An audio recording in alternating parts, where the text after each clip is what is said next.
ಈ ಕಾರ್ಯಕ್ರಮದ ಉದ್ಘಾಟನೆ ಮಾಡಿರ್ತಕ್ಕಂಥ ಪತ್ರಿಕೆ ಮೇಡಮ್ ಅವರೇ ಹಾಗೂ ಈ ಕಾರ್ಯಕ್ರಮದ ಮುಖ್ಯ ಅತಿಥಿಗಳಂತ ತುಳಸಿ ಮಂಜಣ್ಣವರು ಅವರು ನಮ್ಮ ನೆಚ್ಚಿನ ರಾಜ್ಯಾಧ್ಯಕ್ಷ ಚಲನಚಿತ್ರರು ಹಾಗೂ ವೇದಿಕೆ ಎಲ್ಲ ಪದಾಧಿಕಾರಿಗಳೇ, ಸಂಘದ ವಿರೋಧ ಸಂಘದ ಅಧ್ಯಕ್ಷರುಗಳೇ ಹಾಗೂ ಕೇಂದ್ರ ಸಂಘದ ಎಲ್ಲ ಪದಾಧಿಕಾರಿಗಳೇ ಹಾಗೂ ಈ ಕಾರ್ಯಕ್ರಮದ ಕೇಂದ್ರ ಬಿಂದುವಾದಂತಹ ಎಲ್ಲ ಮಹಿಳಾ ಮಹಿಳೆಯರೇ ಮತ್ತು ಅವರಿಗೆ ಬೆಂಬಲವಾಗಿ ನಿಂತಿದ್ದಕ್ಕೆಲ್ಲ ಪುರುಷ ಸರ್ಕಾರಿ ನೌಕರ ಮಹಿಳೆ. ಈಗಾಗಲೇ ನಾವು ಉದ್ಘಾಟನೆ ಮಾಡಿದಂಥ ಸತ್ಯವತಿ ಮೇಡಮ್ ಅವರು ಮತ್ತು ಮುಖ್ಯ ಅತಿಥಿಗಳಂತ ತುಳಸಿ ಮೇಡಮ್ ಅವರು ಅಧ್ಯಕ್ಷರ ಕಚೇರಿಯಲ್ಲಿ ಒಂದು ಚರ್ಚೆಯನ್ನು ಮಾಡಿದರು. ಮೇಡಮ್ ಅವರು ನನಗೆ ನಾನು ಬ್ಯಾಕ್ವರ್ಡ್ ಕ್ಲಾಸ್ ಡಿಪಾರ್ಟ್ಮೆಂಟಲ್ಲಿ ಇದ್ದಾಗ ಸೆಕ್ರೆಟರಿ ಆಗಿದ್ದು, ಇಬ್ಬರು ಮೇಡಮ್ ಅವರು ಸೆಕ್ರೆಟರಿ. ಅವಾಗ ನನಗೆ ಅಪ್ಪಂದರಾಗಿದೆ, ಈಗ ನನಗೆ ತಾಯಂದರಾಗಿದೆ. ಹೇಗೆ ಅಂದರೆ ಈಗ ನಾನು ಡಿ ಪಿ ಆರ್ಗೆ ಮಾತ್ರ ಇಲ್ಲ ಅಂತ ಡಿ ಪಿ ಆರ್ ಅಂದರೆ ನನಗೆ ಇಬ್ಬರು ಸಂಬಂಧಪಡ್ತಾರೆ. ಡಿ ಪಿ ಆರ್ಗೆ ಸಂಬಂಧಪಡ್ತಾರೆ, ಅಡ್ಮಿನಿಸ್ಟ್ರೇಟಿವ್ ರಿಫಾರ್ಮ್ ಸಂಬಂಧಪಡ್ತಾರೆ. ನಾನು ಬ್ಯಾಕ್ವರ್ಡ್ ಕ್ಲಾಸಲ್ಲಿ ಇದ್ದಾಗ ಅಪ್ಪಂದರಾಗಿದ್ದರು, ಈಗ ನನಗೆ ತಾಯಂದರಾಗಿದ್ದಾರೆ ಇಬ್ಬರು. ಬಟ್ ಅಷ್ಟೇ ಅವರಿಂದ ನಾನು ಬಯಸ್ಕೊಳ್ಳೋದು ಯಾವುದು ತಪ್ಪಿಸ್ಕೊಳ್ಳೋಕೆ ಆಗ್ತಾ ಇಲ್ಲ. ಮೇಡಮ್ ಅವರು ಸತ್ಯವತಿ ಮೇಡಮ್ ಅವ್ರದ್ದು ಸ್ವಭಾವ ಏನಂದರೆ ಭಾಳ ಜೋರಾಗಿ ಕೂಗಲ್ಲಿ ಮಾತಾಡ್ತಾರೆ. ನನ್ನ ಬಿಟ್ಟು ಬೇರೆಯವ್ರು ಯಾರಾದರೆ ಹೆದರ್ಕೊಂಡು ಹಿಂದೆ ಓಡಿಸ್ಬೇಕು. ಯಾಕಂದ್ರೆ ಮೇಡಮ್ ಬಟ್ ಅವ್ರದ್ದು ಮನಸ್ಸು ಇಷ್ಟು ಮೃದು ಇದೆ, ಅವ್ರು ಭಾಳ ಜೋರಾಗಿ ಮಾತಾಡ್ತಾರೆ. ಭಾಳಷ್ಟು ಏನಪ್ಪ ಮೇಡಮ್ ಅವ್ರು ಇಷ್ಟು ಕೂಗಾಡ್ತಾರಲ್ಲ ಅಂತಕ್ಕಂಥದ್ದು ಭಯ ಆಗ್ತಕ್ಕಂಥದ್ದು ವದಂತಿಗಳಲ್ಲಿ. ಆಮೇಲೆ ಗೊತ್ತಾಗ್ತಿಲ್ಲ ಮೇಡಮ್ ಅವ್ರ ಸ್ವಭಾವನೆ ಆ ಥರ. ಬಟ್ ಭಾಳ ಮೃದು ಮೇಡಮ್ ಅವ್ರದ್ದು ಮನಸ್ಸು ಭಾಳ ಮೃದು. ಮತ್ತೆ ವೆರಿ ನೆಕ್ಸ್ಟ್ ಸೆಕೆಂಡಲ್ಲೇ ಆಯ್ತಪ್ಪ ಈ ಕೆಲಸ ಮಾಡಬೇಕಲ್ಲ ಮಾಡ್ಕೊಡೋಣ ಅಂತ ಹೇಳ್ತಾರೆ. ಮತ್ತು ನಮ್ಮ ತುಳಸಿ ಮೇಡಮ್ ಅವರಂತೂ ಅವರು ನೋಡೋಕ್ಕೂ ಸೌಮ್ಯವಾಗಿ ಕಾಣ್ತಾರೆ. ಅವ್ರು ಇರೋದು ಸೌಮ್ಯನೇ, ಅವ್ರ ಸ್ವಭಾವನೂ ಸೌಮ್ಯ. ಬಟ್ ಅದೇನೋ ಗೊತ್ತಿಲ್ಲ, ಸಚಿವಾಲಯದಲ್ಲಿ ನನಗೆ ಯಾರು ಕಾರ್ಯದರ್ಶಿ ನೋಡಿದ್ರೆ ಭಯ ಆಗಲ್ಲ, ನನಗೆ ತುಳಸಿ ಮೇಡಮ್ ನೋಡಿದ್ರೆ ಭಯ ಆಗಲ್ಲ. ಅವ್ರು ಭಾಳ ಸಿಂಪಲ್ ಆಗಿರ್ತಾರೆ. ಅವ್ರ ಸಿಂಪ್ಲಿಸಿಟಿಯಲ್ಲೇ ಅಷ್ಟೊಂದು ನಮಗೆ ಭಯ ಇರ್ತದೆ. ಮತ್ತು ಅದರಲ್ಲಿ ಅವ್ರು ಕೈ ಕೆಲಸ ಮಾಡಿದ್ದು ಕೂಡ ನಮಗೆ ಅನುಭವ ಇರೋದ್ರಿಂದ. ಮತ್ತು ಮೇಡಮ್ ಅವರು ಒಂದು ಮಾತನ್ನು ಹೇಳಿದರು, ನಿಮ್ಮ ಸಂಘವೇ ನಿಮ್ಮ ಸಚಿವಾಲಯದ ಸಂಘದಲ್ಲಿ ಕಾರ್ಯಕಾರಿ ಸದಸ್ಯರು ಎಷ್ಟು ಜನ ಇದ್ದಾರೆ? ಮೇಡಮ್ 23 ಜನ ಇದ್ದಾರೆ. ಅದರಲ್ಲಿ 50% ಮಹಿಳೆಯರಿಗೆ ರಿಸರ್ವೇಷನ್ ನೀವು ಮಾಡಬೇಕು. ಇಲ್ಲ ಮೇಡಮ್ ಬರೋರು ಅಂದರೆ ನಾಮಿನೇಟ್ ಮಾಡ್ತೀನಿ, ಆ ಥರ ಮಾಡಿ ನಾವೇ ಸರ್ಕಾರನೇ ನಾಮಿನೇಟ್ ಮಾಡಿರ್ತಾರ ಅಂತಕ್ಕಂಥದ್ದು ಮೇಡಮ್. ಖಂಡಿತ ಅದು ಮುಂದಿನ ದಿನಗಳಲ್ಲಿ ನಾವು 35%ಗೆ ಅಕಸ್ಮಾತ್ ಚುನಾವಣೆಗೆ ಯಾರು ಇಲ್ಲಕ್ಕೆ ಮಹಿಳೆಯರು ಮುಂದೆ ಬರ್ತಾ ಇಲ್ಲ ಅಂದರೆ ನಾಮಿನೇಟ್ ಮಾಡುವಂಥ ಒಂದು ಪದ್ಧತಿಯನ್ನು ಕೂಡ ಮಾಡ್ಕೊಳ್ಳೋಣ. ಮುಂದೊಂದು ದಿನ ಯಾರಾದರೂ ಸೂಕ್ತ ಮಹಿಳೆಯರು, ಧೀಮಂತ ಮಹಿಳೆಯರು ಮುಂದೆ ಬರೋದಾದ್ರೆ ಅವ್ರಿಗೆ ನಮ್ಮ ಅಧ್ಯಕ್ಷ ಸ್ಥಾನವರು ಕೂಡ ಬಿಟ್ಕೊಡೋಕ್ಕೆ ನಾವು ತಯಾರಾಗಿದ್ದೀವಿ ಅಂತಕ್ಕಂಥದ್ದು ಹೇಳ್ತೀವಿ. ಮತ್ತು ಈ ಹಿಂದೆ ಇದೇ 1 ವರ್ಷದ ಹಿಂದೆ ಮಹಿಳಾ ದಿನಾಚರಣೆ ಕಾರ್ಯಕ್ರಮದಲ್ಲಿ ಇಂದಿನ ಮುಖ್ಯ ಕಾರ್ಯದರ್ಶಿಗಳು ಅಂದಿನ ಡೆವಲಪ್ಮೆಂಟ್ ಕಮಿಷನ್ ಅಂತ ಶಾಲೆ ಮೇಡಮ್ ಅವರು ಬಂದಿದ್ದು. ನಾನು ಅವತ್ತು ವೇದಿಕೆಯಲ್ಲಿ ಮಾತಾಡಿದೆ, ಮುಂದಿನ ದಿನಗಳಲ್ಲಿ ಬಹಳ ಸದೃಢವಾದಂತಹ ಬಹಳ ಧೀಮಂತ ಒಬ್ಬ ಮಹಿಳೆ ಈ ರಾಜ್ಯದ ಚುಕ್ಕಾಣಿ ಹಿಡಿಯಲಿದ್ದಾರೆ, ಅವರು ಮುಖ್ಯ ಕಾರ್ಯದರ್ಶಿಗಳಾಗಲಿದ್ದಾರೆ ಅಂತಕ್ಕಂಥದ್ದು ಹೇಳಿದೆ. ತದನಂತರ ಮೇಡಮ್ ಅವರು ನಾನು ಹೇಳಿರೋದು ಹಾಗೆ ಆಗ್ತಿದ್ರು. ಬಟ್ ಅವತ್ತು ನಾನು ಆ ಪ್ರಸ್ತಾಪವನ್ನು ಮಾಡಿದೆ.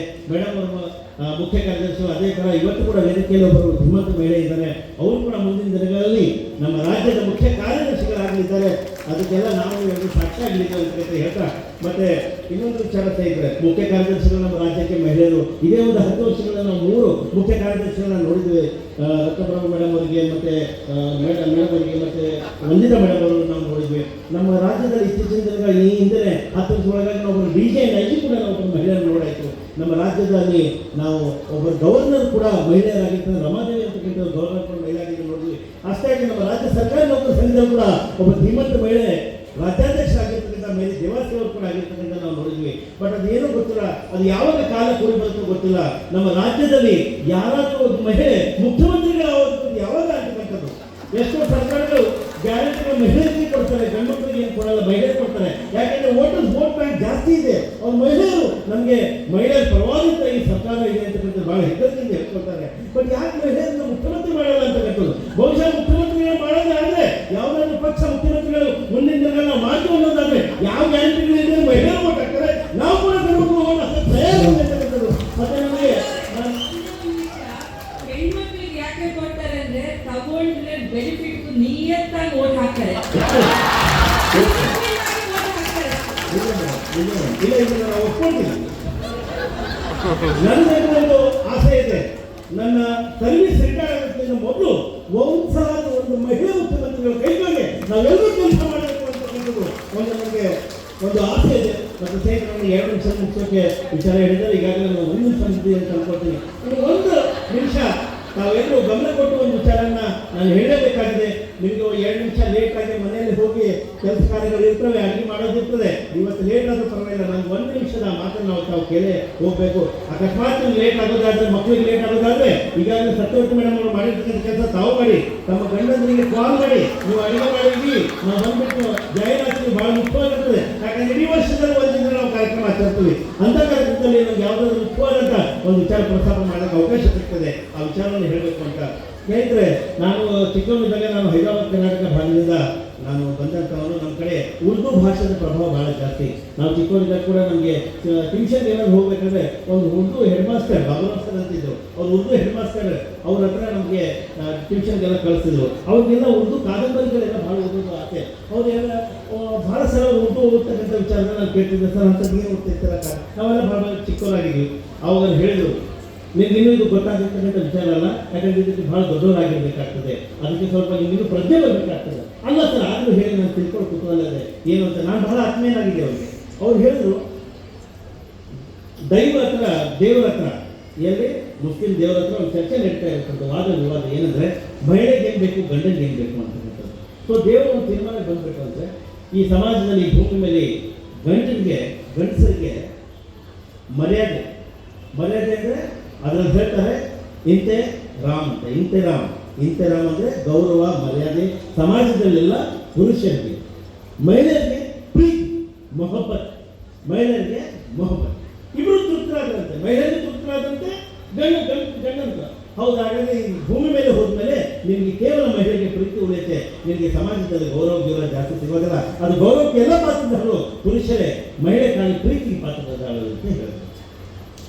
ಮಹಿಳೆ ಬಹಳ ಖುಷಿ ಪಟ್ಟು ಗಂಡನಿಗೆ ನಿನಗೆ ಬರೀ ಮರ್ಯಾದೆ ದಕ್ಕತ್ತೆ, ಪ್ರೀತಿಗೆ ಜಾಸ್ತಿ ನಿನಗೆ ಮರ್ಯಾದೆ ಸಿಕ್ತು ಅಂತ ಹೇಳ್ತಾರೆ. ಇದು ಹೇಳಿತು. ಇದಾದಮೇಲೆ ಮುಂದಿನ ವಿಚಾರಗಳು ಆ ಕಾದಂಬರಿಯಲ್ಲಿ ಏನೂ ಬಂದಿತ್ತು. ನನಗೆ ಅದು ಅಷ್ಟೇ ತಲೆಯಲ್ಲಿ ಉಳಿತು. ನಾನು ಕೂಡ ಚಿಕ್ಕವರಿಗೆ ಕೆಲವೊಂದು ತಪ್ಪುಗಳು ಮಾಡಿದ್ರು ಅಂತ. ಗಂಡು ಮಕ್ಕಳಾಗಿ ಹುಟ್ಟಿದ್ರು ಅಂದ್ರೆ ನಮಗೆ ಮರ್ಯಾದೆ ಜಾಸ್ತಿ ಇರುತ್ತೆ, ಹೆಣ್ಮಕ್ಳಿಗೆ ಕಮ್ಮಿ. ನಮ್ಮ ಅಕ್ಕ ತಂಗಿದ್ರು ನಾವು ಅಷ್ಟು ಚೆನ್ನಾಗಿ ಬಹುಶಃ ನಾವು ಇಲ್ಲಿ ಇರ್ತಕ್ಕಂಥದ್ದು ಎಲ್ಲರೂ ಕೂಡ ನಾವು ತಿಳಿಯದೆ ಈ ಕೆಲವೊಮ್ಮೆ ನೀರು ತೊಗೊಂಡು ಬಾ, ಅಡುಗೆ ನಾನು ಬಡಿಸೋ, ನಾನು ಇದು ಮಾಡುವಂಥ ತಾಯಿ ಜೊತೆಯನ್ನು ಹಠ ಮಾಡಿ ಗಲಾಟೆ ಮಾಡ್ತೀವಿ.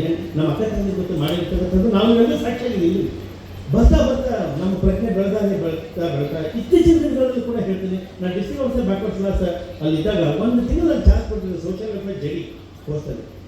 ನಾನು ಸಾಕಷ್ಟು ಈ ಮಹಿಳೆಯರ ಮೇಲೆ ಆಗ್ತಕ್ಕಂಥ ದೌರ್ಜನ್ಯಗಳು ಮತ್ತು ಅವರ ಆಮೇಲೆ ಆಗ್ತಕ್ಕಂಥ ಆಕ್ರಮಣಕಾರಿ ಮತ್ತು ಸಾಕಷ್ಟು ನೋವು ಮಾಡ್ತಕ್ಕಂಥ ಕೃತ್ಯಗಳೇನು ಮಹಿಳೆಯರ ಮೇಲೆ, ಸಣ್ಣ ಮಕ್ಕಳ ಮೇಲೆ 6 ವರ್ಷದ ಹುಡುಗಿಯರಿಗೂ ಬಿಡಲಾರ್ದಂಥ 5 ವರ್ಷ ಹುಡುಗಿಯರು ಬಿಡಲಾರ್ದಂಥ ಆಗ್ತಕ್ಕಂಥ ದೌರ್ಜನ್ಯಗಳನ್ನು ನೋಡಿದಾಗ ಒಂದು ವಿಚಾರಕ್ಕೆ ನಾನು ಸಾಕ್ಷಿಯಾಗಿದೆ. ಜೆ ಡಿ ಸೋಷಿಯಲ್ ವೆಲ್ಫೇರ್ ಇದ್ದಾಗ ಯಾವುದಾದ್ರು ಅಟ್ರಾಸಿಟಿ ಅಂದರೆ ಫಸ್ಟ್ ನಾವು ರಾತ್ರಿ ಎಷ್ಟೇ ಲೇಟ್ ಆದರೂ ಅಲ್ಲಿ ಓಡೋಗ್ಬೇಕು, ಅಲ್ಲಿ ಏನಾಗಿರ್ತಕ್ಕಂಥ ಘಟನೆ ನೋಡಬೇಕು. ಒಂದು ಮಾನಸಿಕ ಮಂದ ಬುದ್ಧಿ ಒಂದು ಹುಡುಗಿ 6 ವರ್ಷದ ಚಿಂಚೋಳಿಯಲ್ಲಿ ಆ ಹುಡುಗಿನ ರೇಪ್ ಮಾಡಿ ಕೊಲೆ ಮಾಡ್ತಕ್ಕಂಥದ್ದು. ಅಲ್ಲಿ ಹೋಗಿ ಪೊಲೀಸ್ ಜೊತೆ ನಾವೆಲ್ಲ ಹೋದಾಗ ಅಲ್ಲಿರ್ತಕ್ಕಂಥ ಆ ಹುಡುಗಿಯನ್ನು ಯಾವ ರೀತಿಯಲ್ಲಿ ಅವರು ಕೊಂದಿದ್ದ ಅಂತಕ್ಕಂಥದ್ದು ನೋಡ್ಬಿಟ್ರೆ ಬಹಳ ನೋವು ಪೀಡೆ ನನ್ನಲ್ಲಿ ಆ ಸಂದರ್ಭದಲ್ಲಿ ಆಯಿತು. ಆಮೇಲೆ ನಾವು ಎಲ್ಲ ಇಷ್ಟ ಮಾಡ್ತೀವಲ್ಲ, ನಮ್ಮ ಸರ್ ಹೇಳಿದ್ರು ಭೂಮಿ ಮೇಲೆ ಹೋದಾಗ ಮರ್ಯಾದೆ ಮಾತ್ರ ಗಂಡಸನಿಗೆ, ಹೆಣ್ಣಿಗೆ ಬರೀ ಪ್ರೀತಿಯ ಮಾತ್ರ ಶಾಶ್ವತವಾಗಿ ಉಳ್ಕೊತಾರೆ ಅಂತ ಹೇಳಿ ಆ ಒಂದು ಕಾರಣದಲ್ಲಿ ಯಾವುದೋ ವಿಚಾರಗಳು ಬರ್ತದೆ. ನಾನು ಅನ್ಕೋತಿದ್ದೆ ಈ ಥರ ಕೃತ್ಯ ಮಾಡೋರಿಗೆ ಯಾಕಪ್ಪ ಗೌರವ ಕೊಡಬೇಕು ಗಂಡಸರಿಗೆ, ಈ ಥರ ಕೃತ್ಯ ಮಾಡೋರು ಹೇಗೆ ಅವರು ಪಾತ್ರರಾಗ್ತಾರೆ ಗೌರವಕ್ಕೆ ಅಂತಕ್ಕಂಥದ್ದು. ಅದಾದಮೇಲೆ ಅಕ್ಕಲ್ಪುರದ ಒಂದು ಹುಡುಗಿನ 14 ವರ್ಷ ಹುಡುಗಿನ ಸುಟ್ಟಿ ಅವಳಿಗೆ ಅಲ್ಲಿ ಹೋಗಿ ನಾವು ಪೋಸ್ಟ್ ಮಾರ್ಟಮ್ ಅಂತ ಗೊತ್ತು. ನಾವು ಕಲ್ಪಿಸಿದ್ದು ರೇಪ್ ಆಗಿ ಮರ್ಡರ್ ಆದ್ಮೇಲೆ ಸುಟ್ಟಿದ್ದಾರಂತ ಅಲ್ಲ, ಅವಳು ಇನ್ನು ಜೀವಂತವಾಗಿದ್ದಾಗಲೇ ಅವಳಿಗೆ ಬಾಯಿ ಎಲ್ಲ ಕಟ್ಟ ಹಾಕಿ ಅವಳಿಗೆ ಸುಟ್ಟು ಹಾಕಿರ್ತಕ್ಕಂಥ ಕೃತ್ಯಗಳು ಸಾಕಷ್ಟು ಸಲ ನಾವು ಸಮಾಜದಲ್ಲಿ ನಾವೆಲ್ಲ ಮಾತಾಡ್ತೀವಿ. ಈಗ ಕೆಲವೊಂದು ಪ್ರಾಂತ್ಯಗಳಲ್ಲಿ ಇನ್ಫೆಕ್ಟ್ ಕಾಸ್ಟ್ ರಿಲಿಜನ್ ಎಲ್ಲ ಕಡೆ ನಡೀತಾ ಇದೆಯಲ್ಲ ಅಂತಕ್ಕಂಥದ್ದು ನಾವು ಗಮನಿಸಬೇಕಾಗಿರ್ತದೆ. ಅದು ಯಾವುದೋ ಹಳ್ಳಿಯಲ್ಲಿ ಯಾವುದೋ ಕೃತ್ಯ ಮಾಡಿದ ಅವನಿಗೆ ವಿದ್ಯಾಭ್ಯಾಸ ಇರಲಿಲ್ಲ, ಅವ್ನಿಗೆ ಏನಾದರೂ ತಿಳುವಳಿಕೆಯಿಂದ ಅವ್ರು ಮಾಡಿದ್ದಾನೆ ಅನ್ನೋದಾದ್ರೆ. ಇತ್ತೀಚೆಗೆ ನಿನ್ನೆ ಬಿಟ್ಟು ಮೊನ್ನೆ ಕೂಡ ಒಂದು ಮಹಿಳೆ ಯಾವುದೋ ರಾಜ್ಯದಲ್ಲಿ ನಾವು ನೋಡಿದ್ವಿ, ಕೋಮಾದಲ್ಲಿ ಇರತಕ್ಕಂಥ ಒಂದು ಮಹಿಳೆ ಟ್ರೀಟ್ಮೆಂಟ್ ಅಲ್ಲಿ ಇರ್ತಕ್ಕಂಥ ಮಹಿಳೆಗೆ ಅಲ್ಲಿರ್ತಕ್ಕಂಥ ಡಾಕ್ಟರ್ ಸಾಮಾಜಿಕ ಅತ್ಯಾಚಾರ ಮಾಡಿದ್ರಂತ ಈಗ ಬೆಳಕಿಗೆ ಬಂತು. ಮೊನ್ನೆ ನಾರ್ತ್ನಲ್ಲಿ ದೇವಸ್ಥಾನ ಒಂದು ಬಹಳ ದೇಶವನ್ನು ನಂಬುವಂಥ ಒಂದು ದೇವಸ್ಥಾನದ ಪ್ರಿಮೈಸಸ್ ಅಲ್ಲಿ 7 ದಿನ ಒಂದು ಹುಡುಗಿಯನ್ನ ಕಟ್ಟಾಕಿ ರೇಪ್ ಮಾಡಿ ಕೊಲೆ ಮಾಡ್ತಕ್ಕಂಥದ್ದು ಕೂಡ ಇತ್ತೀಚಿನ ಜನರು ಬೆಳಕಿಗೆ ಬಂದಿದೆ. ಆದರೆ ಹೇಗೆ ನಾವು ನಂಬೋದು? ಬುದ್ಧಿವಂತರು, ವಿದ್ಯಾವಂತರು, ಪ್ರಜ್ಞಾವಂತರಿಂದ ಆಗಿಲ್ವಾ? ಕೇವಲ ಹಳ್ಳಿಯಲ್ಲಿ ಇತರ ಜನಗಳಿಂದ ಆಗ್ತಕ್ಕಂಥ ಅಲ್ಲ, ಪ್ರತಿಯೊಬ್ಬರಿಂದ, ಪ್ರತಿಯೊಂದು ಧರ್ಮದಲ್ಲಿ, ಪ್ರತಿಯೊಬ್ಬ ಜಾತಿಯಲ್ಲಿ, ಪ್ರತಿಯೊಬ್ಬ ಬುದ್ಧಿವಂತರಲ್ಲಿ, ಶಿಕ್ಷಾವಂತರಲ್ಲಿ, ವಿದ್ಯಾವಂತರಲ್ಲಿ ಎಲ್ಲರಿಂದ ಈ ಕೃತ್ಯ ಆಗ್ತಕ್ಕಂಥ ನಾವು ಈ ಸಮಾಜ ನೋಡ್ತೇವೆ. ಹಾಗಾದ್ರೆ ಎಲ್ಲರೂ ಪುರುಷರು ಯಾಕೆ ಗೌರವಕ್ಕೆ ಪಾತ್ರರಾಗಬೇಕು ಅಂತಕ್ಕಂಥದ್ದು ಇಲ್ಲ. ಇವತ್ತು ನನಗೆ ಒಂದು ಅರಿವಾಗ್ತದೆ, ಈ ಸಮಾಜಕ್ಕೆ ಅರಿವಾಗಬೇಕು. ಇವತ್ತಿನ ಕಾಲದಲ್ಲಿ ಪ್ರೀತಿಗೆ, ಮೊಹಬ್ಬತ್ತಿಗೆ ಮತ್ತೆ ಎಹ್ತರಾಮ್ಗೆ ಒಬ್ಬರೇ ಅದಕ್ಕೆ ಹಕ್ಕುದಾರ ಅಂದ್ರೆ ಕೇವಲ ಮಹಿಳೆ ಮಾತ್ರ, ಪುರುಷರಲ್ಲ. ಅದು ಯಾರೇ ಪುರುಷ ತಪ್ಪು ಮಾಡಿರ್ಬೋದು, ಒಳ್ಳೆ ಪುರುಷರು ಒಂದಿಷ್ಟು ಇರ್ಬೋದಿಲ್ಲ ಅಂತಕ್ಕಂಥದ್ದು ಸಾಕಾಗಿರ್ಬೋದು. ಬಟ್ ಈ ಕೃತ್ಯಗಳಿದ್ದಾವಲ್ಲ, ಇದನ್ನು ಯಾವುದು ಒಪ್ಪಲಾದಂಥ ಕೃತ್ಯಗಳು, ಇದಕ್ಕೆ ಎಲ್ಲಿ ಕಾರಣ, ಇದು ಯಾಕೆ ಮೂಲ ಎಲ್ಲಿಂದ ಪ್ರಾರಂಭ ಆಗ್ತಾ ಇದೆ ಅಂತಕ್ಕಂಥದ್ದು ನೋಡಿದ್ರೆ ಮತ್ತೆ ಅದಕ್ಕೆ ಮಹಿಳೆಯನ್ನು ತಿಳ್ಕೊಳ್ತಾರೆ. ಹೆಂಗೆ ನೋಡಿ, ಮೊನ್ನೆ ಒಂದು ಹುಡುಗಿನ ಹುಬ್ಬಳ್ಳಿಯಲ್ಲಿ ಒಂದು ಸಣ್ಣ ಹುಡುಗಿನ ಎತ್ತಕೊಂಡು ಹುಡುಗಿ ಮಾಡ್ತಾರೆ ಅಂತ ನಮ್ಮ ದುರ್ದೈವ ಎಂತದ್ದು ಅಂದ್ರೆ, ಅವನ್ನ ಸರಿ ಮಾಡಬೇಕಾದ್ರೆ ಅವ್ನಿಗೆ ಮಟ್ಟ ಹಾಕಬೇಕಾದ್ರೂ ಕೂಡ ಒಂದು ಮಹಿಳೆಯನ್ನು ಮಾಡಬೇಕಾಯ್ತು. ಒಂದು PS ಮಹಿಳೆ PS ಅಂತ ನೋಡ್ಲಾಗ್ತದೆ. ಯಾಕೆ ನಾವು ಅದಕ್ಕೂ ಕೆಲಸ ಬರದೇ ಇರೋಲ್ಲ ಅಂತಕ್ಕಂಥದ್ದು ಬಹಳ ಶ್ರೀಮಂತ ಬೇಳೆ. ನೋಡಿ, ನಾವು ವಿಶೇಷ ಆಹ್ವಾನಿತರೆ ಕಾರ್ಯಕ್ರಮಕ್ಕಲ್ಲ, ಮುಂದಿನ ದಿನಗಳಲ್ಲಿ ಆಗ್ಲೂಬಾರ್ದು. ನನಗೇನಾದರೂ ಮುಂಚಿತವಾಗಿ ಸ್ವಲ್ಪ ಕಾರ್ಯಕ್ರಮ ನಮಗೆ ರೂಪರೇಷೆಗಳು ಗೊತ್ತಾಗಲಿಲ್ಲ, ಇಲ್ಲಾಂದ್ರೆ ನಾನು ಅಧ್ಯಕ್ಷರಿಗೆ ನಾನು ಮನವಿ ಮಾಡ್ಕೊಳ್ತೀನಿ, ಮುಂದಿನ ಕಾರ್ಯಕ್ರಮಗಳಲ್ಲಿ ಆ ಮಹಿಳೆಯನ್ನ ಯಾರು ಗುಂಡಿಟ್ಟು ಹೊಡೆದು ಸಾಯಿಸಿದ್ದಲ್ಲ ಆ ಮಹಿಳೆಯನ್ನ ಕಟ್ಟಿ ಆ ಎಲ್ಲ ವಿಶೇಷ ಆಹ್ವಾನಿಕೆ ಮಾಡಬೇಕು. ರಮೇಶ್ ಸಂಗಮ, ಅಮೃತ ನಾವೆಲ್ಲರೂ ನಿಮ್ಮ ಜೊತೆಯಲ್ಲಿ ಸಂಘಟನೆಯಲ್ಲಿ ದುಡಿಯಕ್ಕೆ ಬಂದಂಥವ್ರು, ನಾವು ವಿಶೇಷ ಆಹ್ವಾನಿತರಿಗೆ ಸನ್ಮಾನ ಮಾಡಿಸ್ಕೊಂಡು ಬಂದವರು, ಅವರು ಮುಖ್ಯವಾಗಿ ಇಲ್ಲಿ ಪಾತ್ರರಾಗಿರ್ತಕ್ಕಂಥವ್ರು.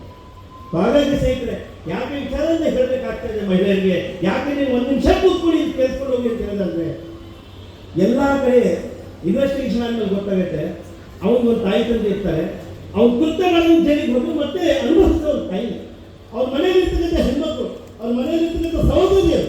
ಯಾಕೆ ಇದು ಆಗ್ತದೆ ಅಂದ್ರೆ, ನಾವು ನಮ್ಮ ಮಕ್ಕಳನ್ನ, ಹೆಣ್ಮಕ್ಳು ಆದಂಥ ತಾಯಂದ್ರಾದಂಥ ನೀವು ಅವ್ರಿಗೆ ಸರಿಯಾಗಿ ಪಾಠ ಹೇಳ್ಕೊಳಕ್ ಆಗ್ತಾ ಇಲ್ಲ. ನಾವು ಗಂಡು ಮಕ್ಕಳನ್ನ ಯಾವ ರೀತಿಯಲ್ಲಿ ಬೆಳೆಸಬೇಕು ಆ ರೀತಿಯಲ್ಲಿ ತಾಯಿಯನ್ನು ಬೆಳೆಸ್ತೇ ಹೋಗಿರೋದ್ರಿಂದ ಇಂಥ ಕೃತ್ಯಗಳು ಆಗ್ತಾ ಇದೆ. 80% ಅದಕ್ಕೆ ಜವಾಬ್ದಾರರು ಅವ್ರ ತಾಯಿಗಳು ಆಗ್ತಾರೆ ಅಂತಕ್ಕಂಥದ್ದು ಅದನ್ನ ಅವಲೋಕನದಲ್ಲಿ ಇಟ್ಕೊಂಡು ಅದನ್ನ ಅವಲೋಕಿಸಿ ಮುಂದಿನ ದಿನಗಳಲ್ಲಿ ನಮ್ಮ ಮಕ್ಕಳನ್ನ ಆ ನಿಟ್ಟಿನಲ್ಲಿ ಅವರಿಗೆ ಬೆಳೆಸೋಣ, ಒಂದು ಒಳ್ಳೆ ರೀತಿಯ ಸಮಾಜವನ್ನು ನಾವು ಕಟ್ಟೋಣ ಅಂತ ಹೇಳ್ತಾ, ಹಾಗಾಗಿ ತಾವೇನು ಮುಂದಿನ ದಿನಗಳಲ್ಲಿ ನೀವೇ ಆಗಿರ್ಬೋದು, ನಿಮ್ಮ ಸಹೋದರರಾಗಿರ್ಬೋದು, ಸಹೋದರಿಯರಾಗಿರ್ಬೋದು, ಅವರಿಗೆ ಮಗು ಆದ್ರೆ, ಗಂಡು ಮಗು ಆದ್ರೆ ಫಸ್ಟ್ ಅವರಿಗೆ ಕೊಡ್ಬೇಕಾದ್ರೆ ಯಾವುದು ಹಿಂಗ ಅಲ್ಲ, ಅವ್ರು ಕಿವಿ ಮಾತಾಡಿ ಏನಂತ ಮುಂದಿನ ದಿನಗಳ ಸಮಾಜದಲ್ಲಿ ಒಬ್ಬ ಒಳ್ಳೆಯ ವ್ಯಕ್ತಿ ಆಗಬೇಕು, ಹೆಣ್ಮಕ್ಳನ್ನು ಗೌರವ ಕೊಡ್ತಕ್ಕಂಥ ನಿಟ್ಟಿನಲ್ಲಿ ಅವನು ಆ ವ್ಯಕ್ತಿತ್ವವನ್ನು ಬೆಳೆಸಬೇಕು ಅಂತ ಹೇಳ್ತಾರೆ. ಬಹುಶಃ ಸಮಾಜ ಸುಧಾರಣೆ ಆಗ್ತದೆ ಅಂತ ಹೇಳ್ತಾ ನನ್ನ ಮಾತಾಡೋಕೆ ಅವಕಾಶ ಮಾಡಿಕೊಟ್ಟಂತ ತಮ್ಮೆಲ್ಲರಿಗೂ ಒಂದಿಷ್ಟು ನನ್ನ ಮಾತು ಮುಗಿಸಿದ್ದೇ ಇರಬೇಕಾಗುತ್ತೆ.